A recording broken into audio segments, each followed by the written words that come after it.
আসসালামু আলাইকুম। আপনাদের যাদের গাড়ির হঠাৎ করেই লাইট হরেন বাজে না, কি সমস্যা গাড়িতে আমি দেখাইতেছি দেখেন।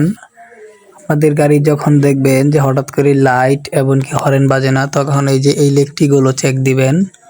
এই যে আমি যে লেকটিগুলো চেক দিতেছি দেখেন, আমাদের লেকটিটা কেটে গেছে। এখন যদি আমরা লেকটিটা নতুন লাগিয়ে দেই তাহলে আমার লাইট হরেনগুলো বেজে যাবে। আপনারা দেখতে থাকেন, আমি লেকটিটি লাগাইতেছি। দেখেন এই যে আমরা একটি নতুন লেকটি নিয়েছি, লেকটিটি এখন এখানে লাগাবো। লাগানোর পরে আপনাদেরকে দেখাবো যে আমাদের লাইট হরেনগুলো ওকে হয়েছে কিনা। তাহলে আপনারা ভিডিওটি দেখতে থাকেন, আমি লেকটির কাজটি শেষ করি। আমাদের লেকটিটি লাগিয়ে কমপ্লিট হয়ে গেছে। দেখেন এখন আমরা চাবির লাইন দিয়ে দেখে নিব লেকটিতে লাইন আসছে কিনা। দেখেন আমাদের লাইনগুলো চলে আসছে। এখানে একটি কাজ করবেন, সেটি হইতেছে যখন আপনারা লেকটিটি লাগাবেন অবশ্যই কালার টু কালার মিলিয়ে লাগাবেন, যেন কোনো উল্টাপাল্টা না হয়। দেখেন আমাদের লাইনটি ওকে হয়ে গেছে। এখন আমরা হরেন বাজাইতেছি। দেখেন আমাদের হরেনগুলো খুব সুন্দরভাবে বাজতেছে।